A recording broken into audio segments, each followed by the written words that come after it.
আর দেরি না করে আজই চেক করুন যে আপনি যে সিমটা ব্যবহার করতেছেন এটা আসলে কার নামে। আর কীভাবে চেক করবেন সেই নিয়মটা আমি বলে দিচ্ছি।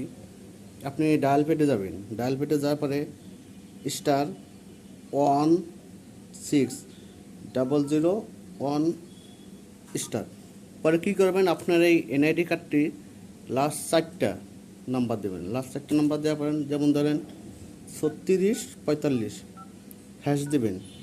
অবশ্যই সিমটা আপনার নামে রেজিস্ট্রেশন হইতে হবে, আর যার নামে হবে তার রেজিস্ট্রেশন সিম দিয়ে দেবেন। যেমন ধরুন দেওয়ার পরে ওকে দেবেন, ওকে দিয়ে একটা মেসেজ পাঠিয়ে দেবেন। তখন কী করবেন, ওরা একটা মেসেজ ফিডব্যাক দেবে। ফিডব্যাক দেওয়ার পরে যদি আপনার নামে থেকে থাকে তাহলে ওরা কয়টা নাম্বার দেখাবে, আপনার নামে কতগুলো সিম রেজিস্ট্রেশন সবগুলো লিস্ট দেবে। ওই প্রথম 017 দেওয়ার পরে একটা নাম্বার থাকবে, আর হচ্ছে যে লাস্ট 3টা নাম্বার থাকবে, টোটাল 5টা নাম্বার দেখায় আর কি।